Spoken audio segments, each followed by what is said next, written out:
Les éditions Tellem présentent un enregistrement intégral de Les disparus de la Durance de Sandrine Détombe. Lu par Grégory Nardella. Sandrine Détombe, Les disparus de la Durance. À mon mari, encore et toujours. 1. Son adjoint l'avait appelé 10 minutes plus tôt alors que le jour se levait. 6 heures du matin. C'était tôt, même pour lui. Mais le ciel strié d'or et de rose annonçait peut-être la première journée ensoleillée de ce mois de mai. De quoi esquisser un sourire et savourer son café en observant les rares péniches qui remontaient la Seine. Martin Vasse ne se lassait pas de cette vue. Son appartement comptait à peine 30 mètres carrés, à condition de mesurer les espaces mansardés. Le loyer était prohibitif pour son traitement d'officier de police judiciaire, mais cette perspective sur Notre-Dame valait bien quelques sacrifices. À la tête du groupe de la 3e DPJ, il s'était installé face à l'île de la Cité pour être au plus proche de son champ d'action. Martin aimait ce quartier, et même si sa position l'obligeait à se présenter tous les jours à son poste, il passait la plupart de son temps à arpenter cette rive gauche parisienne qu'il ne connaissait pas 2 ans auparavant. Martin Vasse n'était pas de Paris, et il devait le faire oublier. Il s'obligeait à fréquenter les cafés, à traîner sur les marchés et à saluer chaque commerçant. Martin se créait un réseau, patiemment. Le capitaine, Martin Vasse, savait qu'il arriverait le premier. Il n'avait que 300 mètres à faire pour retrouver son collègue au point de rendez-vous. Lucas lui avait dit « Te presse pas, les gars ne sont même pas sûrs que ce soit pour nous. » Martin aurait pu lui demander de développer, mais cette entrée en matière lui plaisait. Elle présageait une journée pas tout à fait ordinaire. Martin ne s'attendait pas à voir un tel attroupement sur le quai bas des Grands Augustins. Un véhicule léger des services de nettoyage de la ville stationnait dans un coin. Un jogger en tenue fluorescente répondait aux questions d'un gardien de la paix. Une embarcation de la brigade fluviale patientait à 2 mètres du quai alors que 2 plongeurs évoluaient dans l'eau dans un périmètre de 10 mètres carrés. Martin sortit sa carte tricolore et se présenta rapidement à ceux qui ne le connaissaient pas. Le gardien de la paix semblait soulagé à l'idée de passer la main. « Qu'est-ce qu'on a, Witek ?» lui demanda Martin en l'éloignant du jogger. « Des pieds, capitaine. » Martin s'attendait à une suite, mais le gardien de la paix n'ajouta rien. Il pensait sûrement recevoir ses instructions à la suite de cette révélation. Martin se mordit l'intérieur des joues.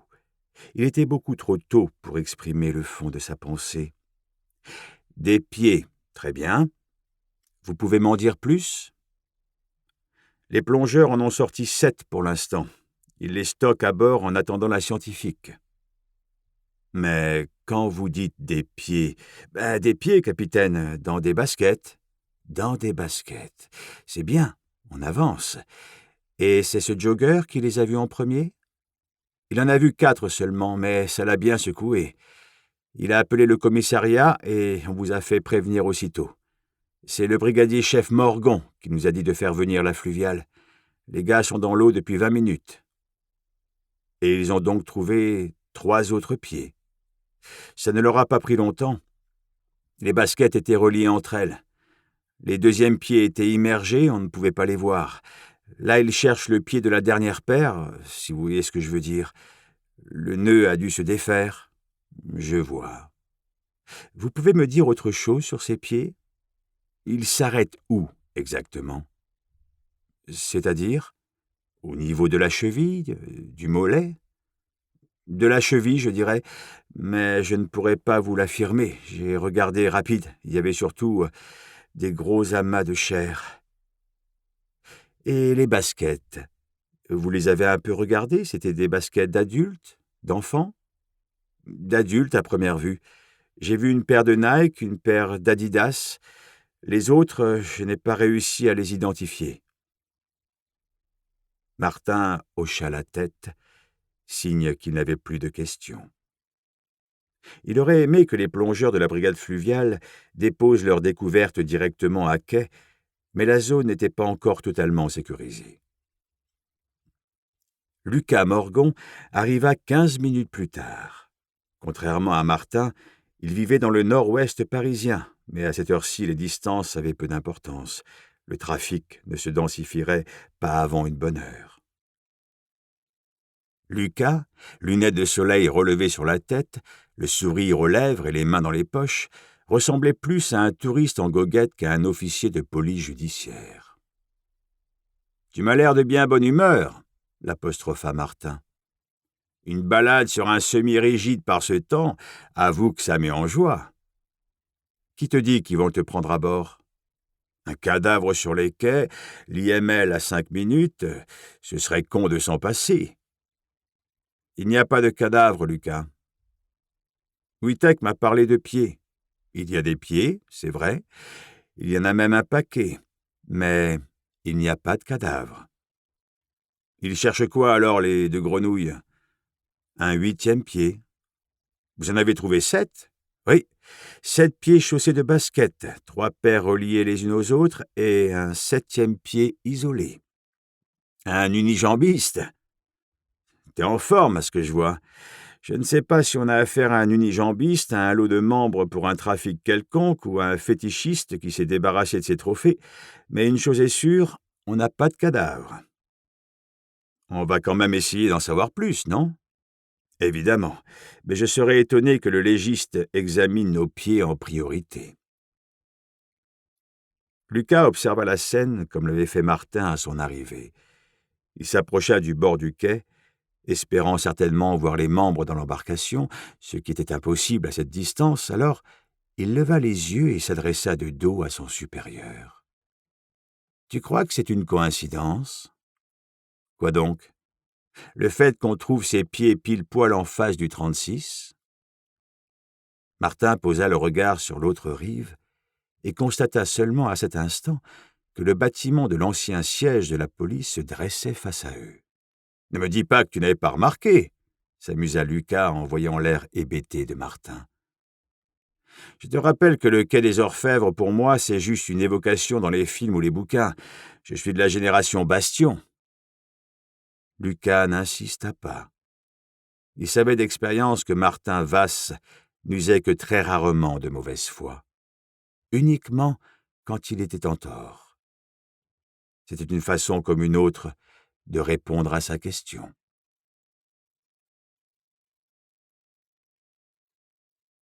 2. Contre toute attente, le légiste de l'IML avait promis à Martin Vasse de se dégager un temps en fin d'après-midi pour examiner les 7 pieds retrouvés dans la Seine. Plus personne ne s'attendait à retrouver le 8e. Les agents de la police technique avaient inspecté le quai des Grands Augustins de long en large, sans résultat, avant de dresser une tente aux murs opaques au plus proche du lieu de la découverte. Ils avaient pulvérisé la zone de luminol. Aucune trace de sang n'avait été constatée. Ils s'étaient rabattus sur le prélèvement de quelques mégots et de 2 cadavres de bouteilles de bière, un maigre butin quand on connaissait la fréquentation nocturne des berges parisiennes. Les plongeurs, quant à eux, avaient repêché un grand sac poubelle qui s'était coincé dans un anneau d'amarrage. Tous ces éléments avaient été envoyés au laboratoire du Bastion, mais Martin n'espérait pas de retour avant plusieurs jours. Le juge d'instruction lui avait confirmé qu'en l'absence de corps, cette affaire n'était pas prioritaire. Plutôt que de faire un aller-retour au Bastion et perdre son temps dans les transports, Martin Vasse s'était rendu au commissariat du 5e arrondissement pour effectuer quelques recherches en attendant son rendez-vous avec le légiste. Il vérifia en premier lieu le fichier des personnes disparues en région parisienne. Même si de nombreuses déclarations mentionnaient des baskets dans les détails vestimentaires, il était toujours question de personnes isolées. Une joggeuse dans le parc de Sceaux, un adolescent disparu dans le secteur de la Défense, un cycliste dans le bois de Boulogne. La liste était sans fin. À raison de 4000 disparitions, rien que sur les 12 derniers mois, Martin savait que cette recherche ne le mènerait à rien. Ses pieds pouvaient très bien appartenir à des touristes ou avoir descendu le cours de la Seine depuis Troyes. Il élargit tout de même sa requête au reste de la France, par acquis de conscience, mais, là encore, il n'était nulle part question d'un groupe de 4 individus. N'ayant aucun élément tangible à entrer dans les bases de données d'analyse criminelle, il se rabattit sur Internet. La toile régorgeait de faits divers, souvent vrais, parfois fantasmés, et il n'était pas rare que Martin y trouve des informations que personne n'avait pensé à recenser. De toute façon, il avait encore une demi-heure à tuer. Il tenta plusieurs combinaisons avec les mots pied, basket, cours d'eau.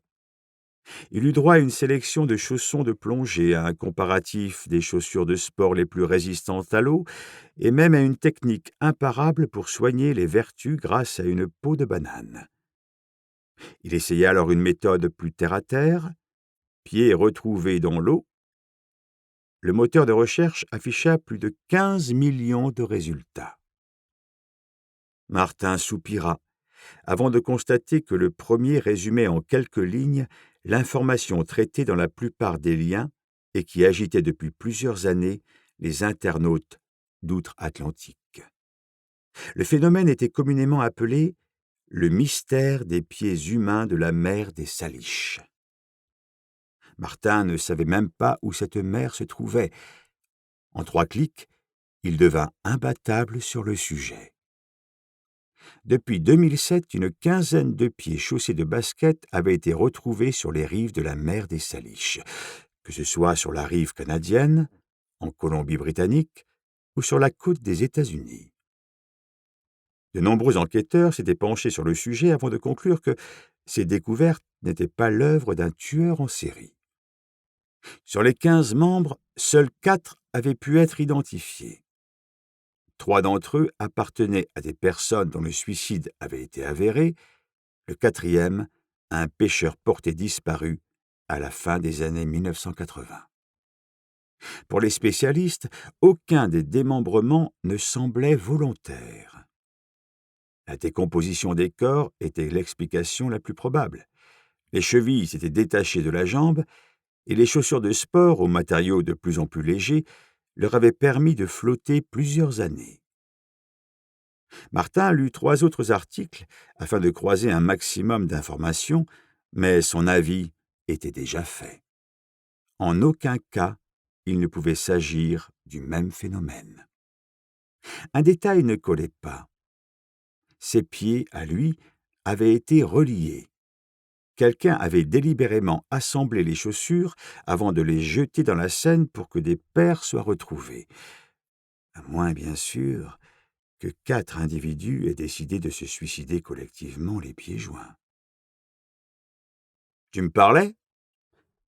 Martin sursauta en entendant la voix de Lucas. Il ne l'avait pas vu arriver et ne pensait surtout pas s'être exprimé haut et fort. « C'est quoi cette histoire de suicider ?» insista Lucas. « Rien, une théorie fumeuse que j'écartais. Ils ont terminé sur les quais ?»« Pour aujourd'hui. J'ai fait maintenir le périmètre de sécurité jusqu'à demain. D'ici là, on aura le rapport du légiste et on verra si ça vaut le coup d'y retourner. » « Tu as bien fait. Je sais. Et toi, cette théorie, tu la partages ou tu la gardes pour toi ?» Martin lui résuma en quelques mots le résultat de ses recherches et les conclusions qu'il en avait tirées. « Dommage, » s'amusa Lucas. « La secte aux pieds joints serait fait un bon titre pour le Parisien. Ça nous aurait surtout fait passer illico à autre chose. Arrête, ne me dis pas que ça ne te titille pas un peu, ce genre d'affaires. Ce que j'aime, c'est résoudre des énigmes. Certains dans notre profession appellent ça enquêter. Et pour enquêter, j'ai besoin d'indices, d'éléments auxquels me raccrocher. Ben, là, t'as des pieds. Tu me fatigues, Lucas. En attendant, ils ne les ont pas tous identifiés. Qui ça? Tes Canadiens. Tu dis qu'ils n'ont identifié que 4 pieds sur 15. Va savoir s'il n'y a pas un petit malin qui profite de ce phénomène pour se débarrasser de ces macabées. Sérieux, faut vraiment que tu arrêtes de lire tes bouquins sur les tueurs en série. Tu as conscience que ça tourne à l'obsession? Avoue que ça nous changerait des règlements de compte à la petite semaine et des crimes passionnels. Ne te plains pas, va. Au moins, ça nous permet de dormir tranquille. Tu ne veux toujours pas en parler? De quoi? De la raison pour laquelle tu as quitté Lyon? Quel rapport? Des bruits courent sur le pourquoi de ta mutation. Je ne pensais pas que tu étais du genre à prêter attention aux rumeurs. D'ordinaire, non, mais tu sais ce que c'est. Pas vraiment, s'agaça Martin. Lucas leva les mains en signe de reddition, l'air goguenard. Ce n'était pas la première fois qu'il s'aventurait sur ce terrain, et Martin comprit à cet instant que cet échange l'amusait plus que la réponse ne l'intéressait. « Allez, viens », abrégea-t-il en éteignant l'ordinateur. « Le légiste va finir par nous attendre. »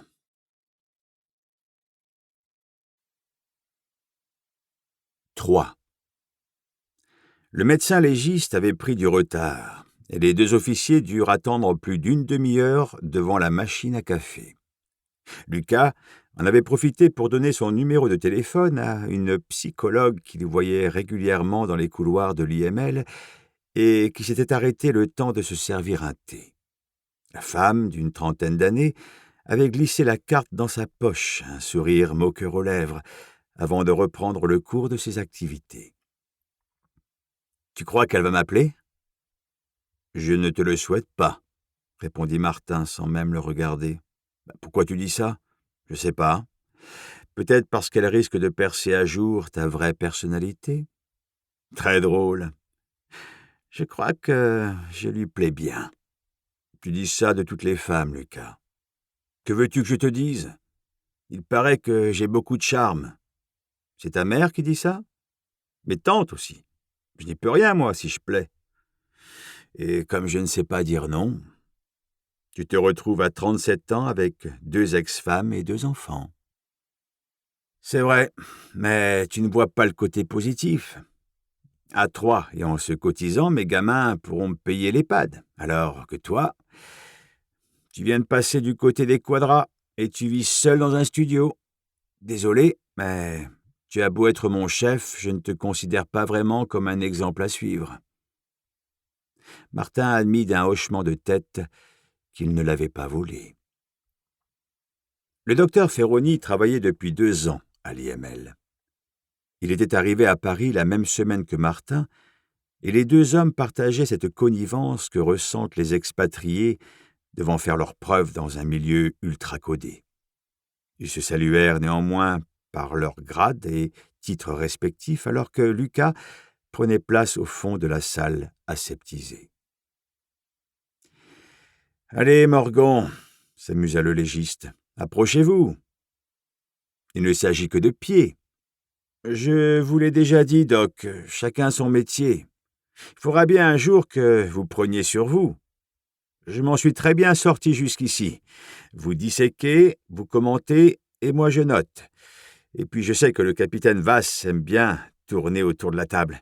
Je ne voudrais surtout pas lui faire de l'ombre. » Lucas Morgan avait prononcé ces derniers mots d'un ton railleur, mais il ne faisait qu'émettre une vérité. Martin Vass ne pouvait pas rester en place durant une autopsie. Il ressentait un besoin irrépressible d'observer les corps de tous les côtés. Il se penchait au-dessus des victimes, s'agenouillait pour observer leurs flancs, se rapprochait pour les renifler. Ferroni était parfois obligé de le repousser pour travailler.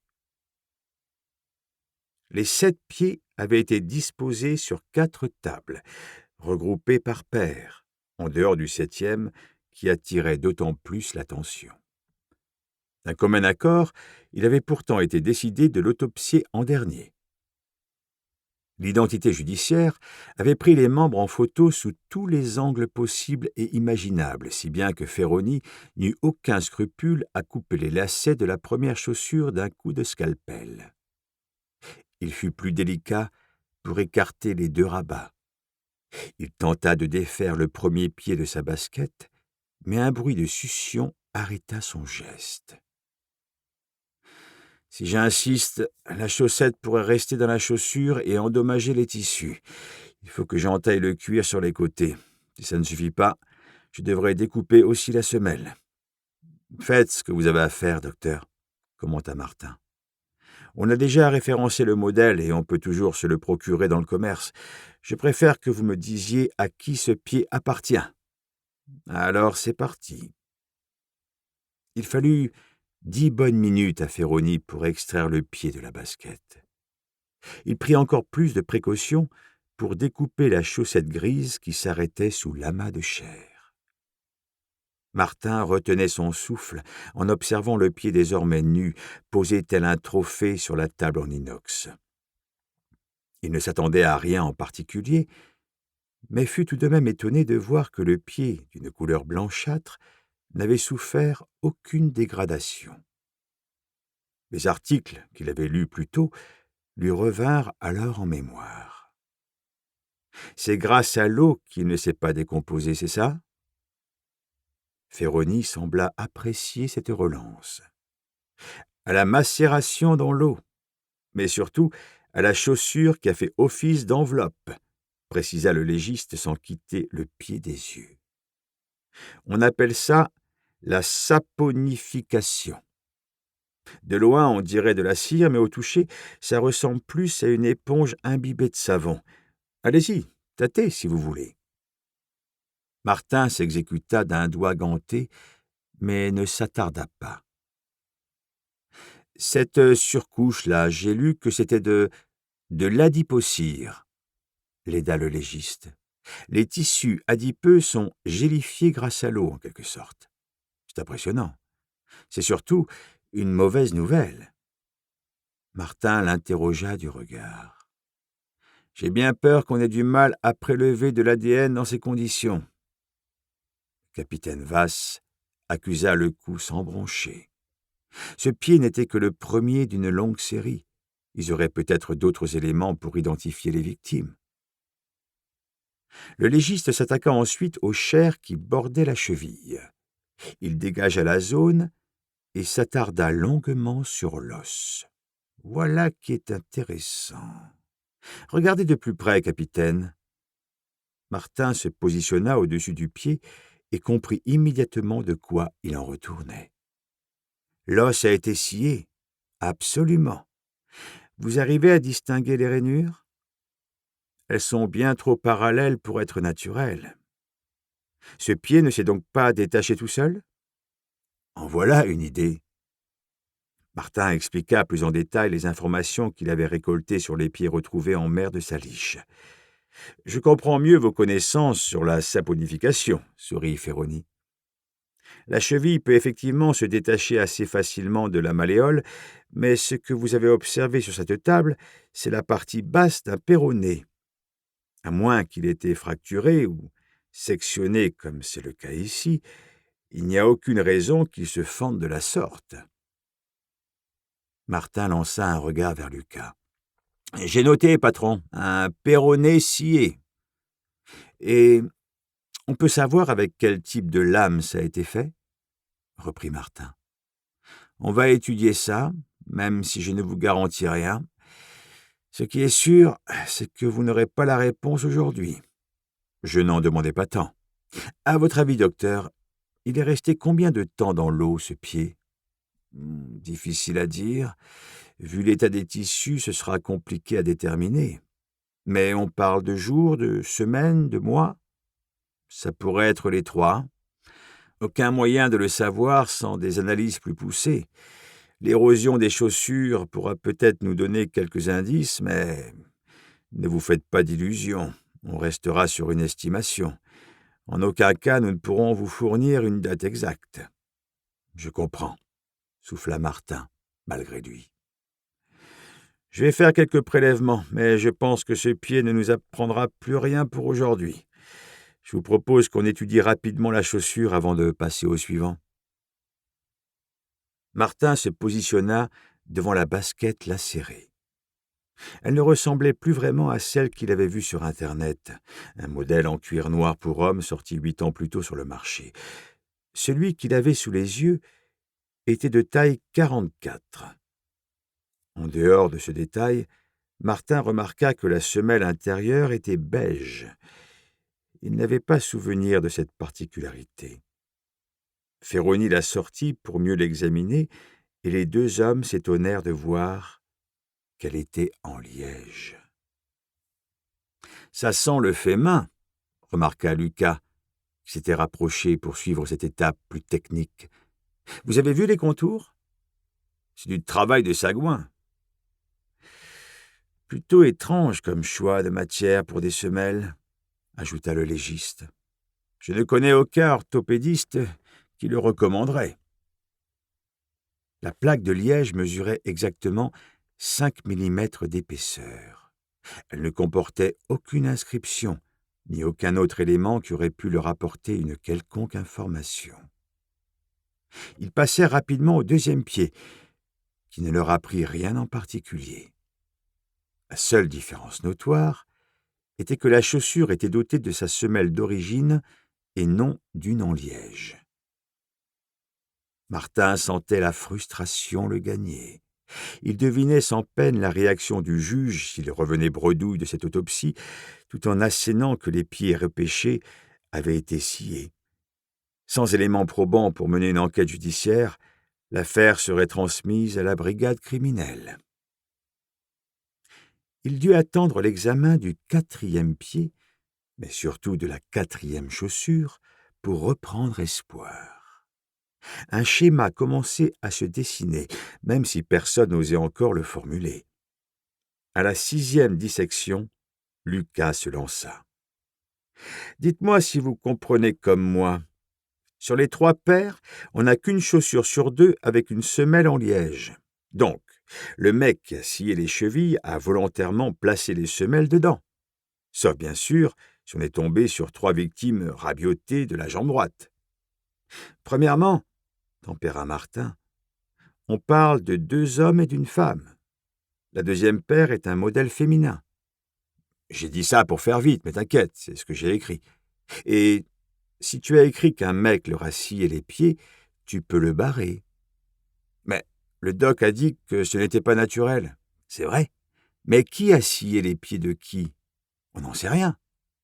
Va savoir s'ils ne se sont pas infligés ça. Genre, le truc à la 127 heures, le mec qui se coupe le bras tout seul pour se libérer. T'es sérieux? Je dis juste qu'on n'a pas encore assez d'éléments pour tirer des conclusions. Mais tu penses comme moi, pas vrai? L'un n'empêche pas l'autre. Il est hors de question que j'aille voir le juge pour lui annoncer qu'on a un mec ou une femme qui s'amuse à scier des pieds en série. C'est trop tôt. Compris? Donc, on dit quoi? Avant de raconter quoi que ce soit, on cherche déjà à comprendre pourquoi nos individus avaient une semelle en liège sur mesure dans une seule chaussure. Là-dessus, j'ai peut-être ma petite idée, intervint le légiste. Les 2 officiers se tournèrent vers lui et constatèrent qu'il avait le nez plongé dans le rapport préliminaire. Il est écrit ici que seuls 4 pieds étaient à la surface de l'eau. Les 3 autres étaient immergés. Ferroni releva la tête et attendit que l'un de ses interlocuteurs prenne le relais. Martin fut le premier à réagir. « Bien sûr ! Celui qui a placé les pieds dans l'eau craignait qu'ils finissent par couler. En mettant du liège dans les chaussures, il s'assurait de leur flottaison. »« Ok, mais pourquoi une chaussure sur 2 ?» intervint Lucas. « Il prenait moins de risques en mettant partout. Ça coûte que dalle, le liège. » « Je ne sais pas. Peut-être pour donner un côté plus dramatique à la découverte. Tu penses repêcher un pied et tu en découvres un 2e attaché. Ouais, répondit Lucas sceptique. Et vous, Doc, vous en pensez quoi? Ce genre de déduction, je préfère vous les laisser. Comme vous le dites si bien, à chacun son métier. Je suis curieux, cependant. Qu'est-ce qui vous permet de dire que les pieds ont été placés dans l'eau, capitaine? Ils auraient pu être jetés n'importe où en amont. À vous entendre, il s'agit d'une mise en scène. Je n'en étais pas certain jusqu'ici, répondit Martin, mais ce liège me fait dire que rien n'a été laissé au hasard. Or, comme me l'a fait remarquer Lucas, les pieds flottaient juste en face du quai des Orfèvres. Je vois. Messieurs, laissez-moi vous dire que votre affaire devient de plus en plus intrigante, commenta le légiste en se frottant les mains. Si nous passions maintenant à notre pied orphelin.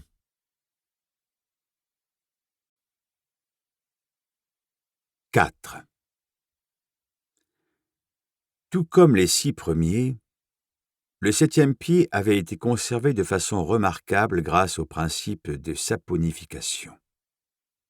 Et de la même manière, le péroné avait été scié en partie basse. Il s'agissait d'un pied droit de femme, de taille 36, alors que la première femme chaussait du 38 et que le deuxième homme faisait du 42. Autant de détails que Lucas avait notés sans savoir si cela leur servirait. Les ongles du dernier pied étaient peints en rouge, mais le vernis s'était largement écaillé par endroits. Le membre était si menu que Martin craignit un instant qu'il n'appartienne à une adolescente. Le légiste le rassura en quelques mots techniques. « Je demanderai tout de même à l'un de nos anatomistes de confirmer mes dires, » ajouta-t-il, « mais pour moi, le péroné est totalement ossifié, ce qui laisse à penser qu'il s'agit d'un membre adulte. Les phalanges permettront une analyse plus précise. » Ferroni avait pu retirer le pied de sa chaussure sans trop de difficulté, et la basket blanche au contrefort vert était encore dans un très bon état. Il était même difficile d'imaginer qu'elle soit restée plusieurs semaines dans l'eau. Comme il s'y attendait, elle était dotée d'une semelle en liège que le médecin légiste étala sur la table. À première vue, elle était identique aux autres, même épaisseur et contours irréguliers. Ce n'est qu'en la retournant que le tout premier indice de cette affaire leur apparut clairement. Le mot « gagné », écrit en rouge, en lettres capitales, s'étalait sur la longueur de la semelle. Sans qu'on puisse le confirmer, il semblait avoir été écrit avec le même vernis que celui apposé sur les ongles de la victime. Martin se mit à arpenter la salle de long en large sous l'œil intrigué de Lucas. « Qu'est-ce qui t'arrive? Tu as la bougeotte ?» ?»« Je réfléchis. Et tu as besoin de faire les 100 pas pour ça? » ?»« Tu as bien vu comment étaient attachées les autres baskets entre elles, » commença Martin, en arrêtant net sa déambulation. « Avec des doubles nœuds? Un truc plutôt solide, quoi. C'est clair. Je plains celui qui devra les défaire. Et nous, depuis le début, on se dit que la 8e chaussure a dû finir au fond de la Seine. Ça serait logique, d'autant qu'elle ne devait pas avoir de semelle en liège. Sauf que ça n'a pas de sens. Ah? On a 3 paires reliées avec méthode, des semelles en liège pour s'assurer que les pieds restent à flot, mais la paire qui est censée retenir notre attention, avec cette inscription, aurait été mal attachée? J'ai du mal à y croire. C'était intentionnel, tu veux dire? C'est la seule explication plausible. Il n'y a jamais eu de 8e pied, Lucas. Ok, et donc? Martin grimaça. Il n'avait aucune réponse sensée à formuler. Ferroni ne pouvait rien leur apprendre de plus pour l'heure.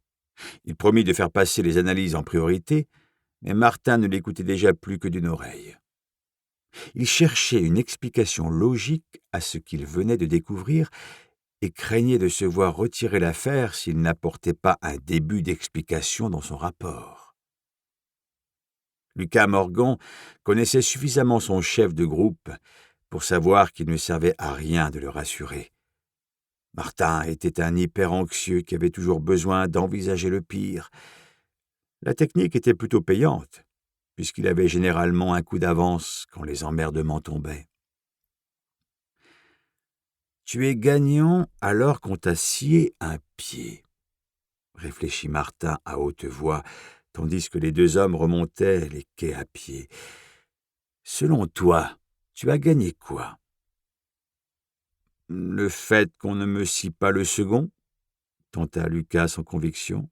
« J'avais peur que tu me répondes ça. Désolé, ne t'excuse pas. C'est aussi la seule explication qui me vient à l'esprit. J'espérais que tu en aies une autre. C'est quand même assez pourri comme victoire. Il doit y avoir autre chose. » Martin s'arrêta et observa un bateau-mouche qui remontait le courant. Plusieurs touristes le saluèrent au loin, mais il n'était pas d'humeur à leur répondre. « Elle est en vie ?» finit-il par dire dans un filet de voix. « Qui ça ?»« La propriétaire du dernier pied. L'autre explication, c'est qu'elle est en vie, alors que les autres sont morts. Ok, ça pourrait être une victoire en soi, sauf qu'on n'a rien pour le prouver. Non.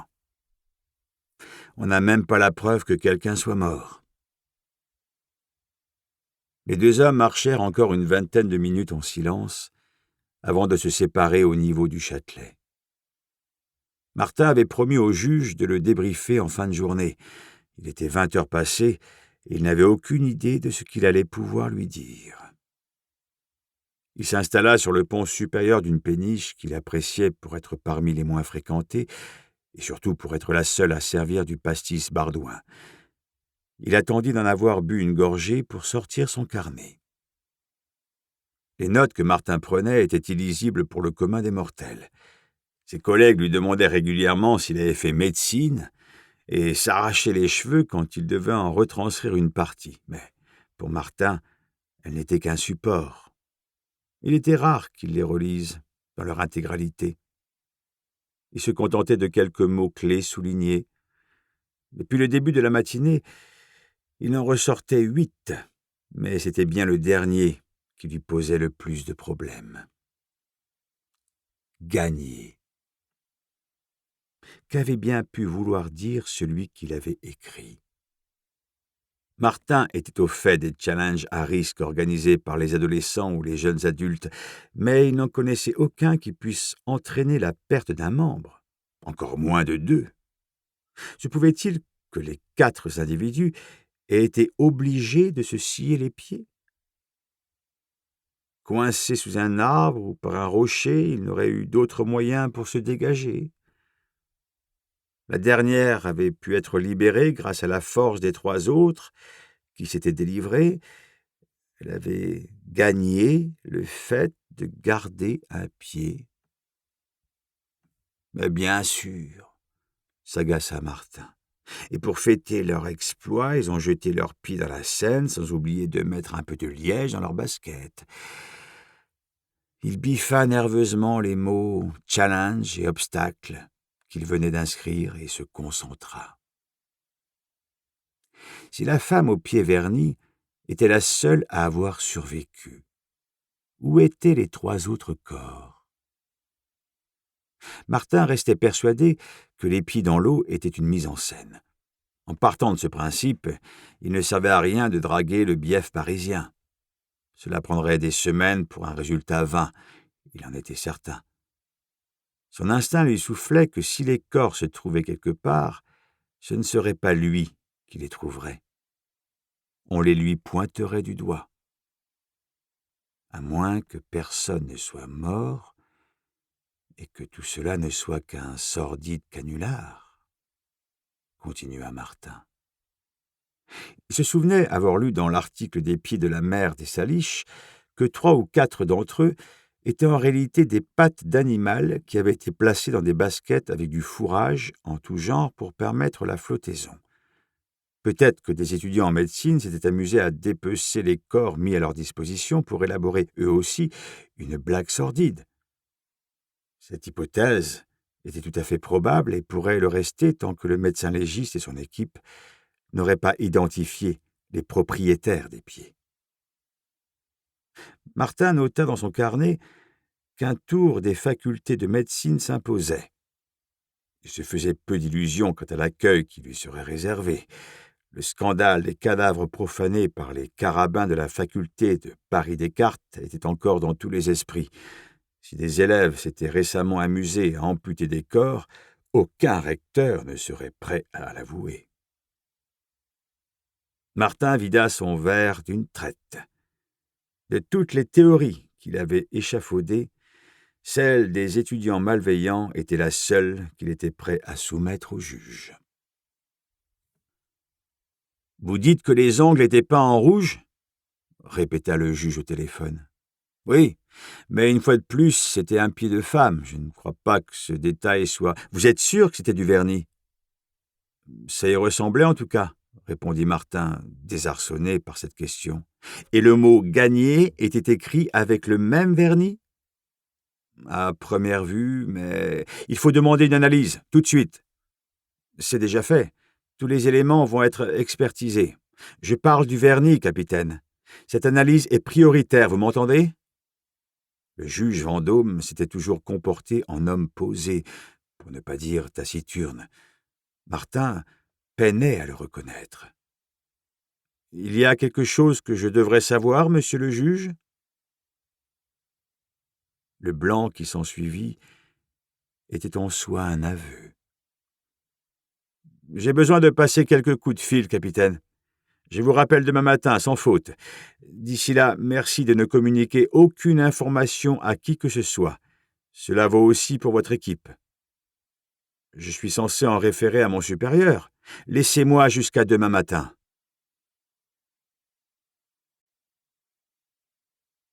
5. En guise de nouvelles, Martin fut réveillé à 7 heures par l'alerte d'un SMS. Le juge Vendôme l'attendait pour 8h30. Il n'était pas question d'une convocation officielle, mais la formulation sonnait comme telle. Martin passa rapidement à son bureau. Son supérieur ne serait pas là avant une bonne demi-heure, ce qui lui laissait le temps de s'entretenir avec le juge avant de faire son rapport. Chloé Pellegrino était seule dans l'open space. Ne sachant pas quelle envergure prendrait cette nouvelle affaire, Martin ne l'avait pas encore sollicitée. Elle était de toute façon accaparée par 2 dossiers qu'elle gérait en binôme avec Francis Ducamp. Autant dire qu'elle était seule.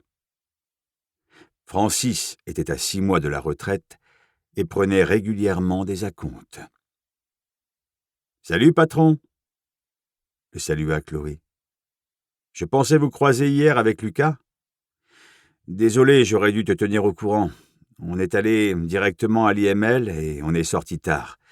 Comment ça va de ton côté ? » ?»« Ça patauge.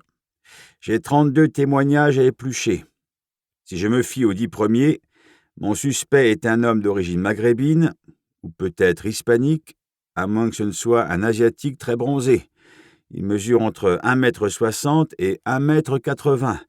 Il a des cheveux noirs, avec quand même des pointes de roux. Laisse-moi deviner. Il a les yeux marron-bleu ? Voilà. Et Francis, il est où ? On a fini tard, nous aussi. Et puis, il avait un colis à réceptionner chez lui. Tu sais comment c'est, les livraisons. Tu peux avoir de la chance, comme être coincé jusqu'à 11h. Martin s'abstint de tout commentaire. Chloé ne pouvait pas s'empêcher de prendre la défense de Francis.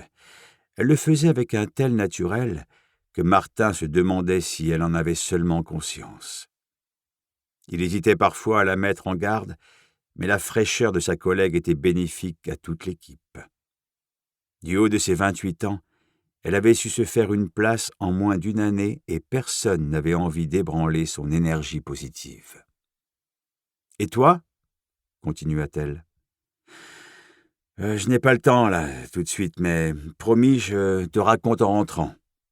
Parce que tu repars déjà ?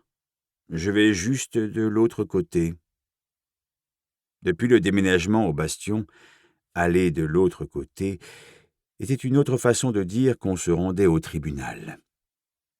Chloé haussa les sourcils sans poser de questions. Le juge Vendôme n'était pas seul dans son bureau. Un homme à la cinquantaine, largement dépassé, était assis face à lui. Martin se présenta, mais l'inconnu lui serra la main sans prononcer un mot. Si Martin était persuadé de l'avoir vu quelque part, il était incapable de le resituer. « Capitaine Vass, j'imagine que vous connaissez le commandant divisionnaire Laszlosevitch. Vous êtes à la crime, c'est ça ?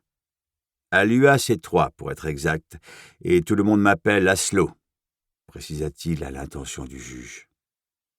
Va pour Laszlo. Vass, vous connaissez cette unité ? Martin confirma d'un hochement de tête. Il avait eu droit à une présentation de cette nouvelle formation au sein de la brigade criminelle. UAC3 était l'acronyme d'Unité d'analyse criminelle et d'analyse comportementale des affaires complexes. Elle avait été créée pour pallier les errements judiciaires qui avaient pu être constatés sur certaines affaires, comme celle de Guy Georges ou encore celle de Michel Fourniret. L'idée était de faciliter les transmissions d'informations entre les ministères de la Justice et de l'Intérieur, d'imposer un travail de mémoire judiciaire et par là même une culture du cold case. En peu de temps, cette unité avait fait ses preuves. Elle avait permis l'identification du grêlé, ce tueur en série pédocriminel qui avait sévi de 1986 à 1997. Malgré un portrait ressemblant, l'homme qui faisait partie des forces de l'ordre avait réussi à rester en dehors des radars. Il avait fallu plus de 30 ans, la création de cette unité et la détermination d'une juge d'instruction pour que l'étau se resserre. Comprenant que ses jours de liberté étaient comptés, le grêlé s'était donné la mort le 29 septembre 2021. « Alors vous savez que je ne suis pas là pour vous reprendre l'affaire, » reprit Laszlo, sortant Martin de ses pensées. « Désolé, mais vous allez un peu vite pour moi. De quelle affaire on parle ? Celle de mes pieds ? On va déjà commencer par lui attribuer un autre nom, » intervint Vendôme. « Asseyez-vous, capitaine, je vais vous expliquer. » Martin devinait que ses deux interlocuteurs avaient déjà évoqué ce qu'il s'apprêtait à entendre, mais surtout que chaque détail avait été réglé. À la fin de l'exposé, il aurait droit à une proposition qu'il ne pourrait pas refuser. « Votre rapport a allumé certains voyants, capitaine. Ce mot « gagner », ce n'est pas la première fois qu'il apparaît dans une enquête. Il en va de même pour les pieds sciés. En tout, on peut considérer que nous avons 3 autres dossiers qui sont toujours ouverts. Enfin, je devrais dire 2, pour être exact, ce qui n'est clairement pas une bonne nouvelle. » Martin fronça les sourcils et Vendôme comprit de lui-même que sa dernière phrase manquait de clarté. « J'ai suivi personnellement un de ces dossiers il y a 15 ans. Nous n'avions aucun élément, si bien qu'il a été mis de côté. Hier soir, en vous entendant, j'ai eu l'impression de faire un bond en arrière. 15 ans, c'est vieux, me direz-vous, sauf que je n'aime pas les histoires inachevées, et celle-là était particulièrement corsée. J'ai donc appelé notre ami ici présent. L'UAC3 n'existait pas à l'époque, mais je me suis dit que la compilation des archives avait peut-être changé la donne. » « Et c'est le cas, » conclut Martin pour lui. « Absolument. Tout au moins, il y a 2 affaires qui présentent de nombreuses similitudes. Je vous fournirai les dossiers, vous pourrez le constater par vous-même. Vous parliez d'un 3e. C'est là que le bas blesse. Marcel Dupré, asséna Vendôme, en ouvrant une pochette cartonnée face à lui. Arrêté il y a 20 ans pour avoir commis un double homicide. Sous le pied d'une de ses victimes, le mot « gagné ». Il est sorti quand? Il n'est jamais sorti. Il est mort d'un cancer il y a 7 ans, ce qui nous laisse 2 interprétations possibles. Soit nous avons un imitateur, un adepte de Dupré, ce que vous voulez, soit Dupré n'aurait jamais dû être arrêté. Et il est un peu tard pour s'excuser. Dupré était marié à l'époque, il avait même un fils. On trouvera toujours un moyen de se rattraper. Donc, si je résume, nous avons un total de 4 affaires étalées sur 20 ans, mais qui pourraient être regroupées en une seule. C'est ça, enfin. C'est un peu plus compliqué, mais vous comprendrez par vous-même. Et vous n'êtes pas là pour m'évincer, continua Martin en se tournant vers Laszlo. Absolument pas. Je suis là pour vous aider. Martin ne put retenir un sourire en coin. Je sais, ça en surprend plus d'un, mais l'UAC3 n'a pas vocation à mener l'enquête. On est là pour assister les équipes en place. La crime, quand on manque d'éléments judiciaires, la PJ, quand on a déjà de quoi instruire. C'est aussi simple que ça. Sauf que je ne suis pas sûr qu'on ait de quoi instruire, admit Martin en cherchant Vendôme du regard. Jusqu'à hier soir, j'aurais eu du mal à vous contredire, mais nous avons maintenant plusieurs affaires à réétudier, dont celle officiellement classée de Marcel Dupré. Très bien, et je vais trouver quoi dans ces dossiers? Vendôme regarda sa montre et grimaça. Puisque vous allez être amené à collaborer, dit-il en se levant, je vous laisse défricher ça sans moi.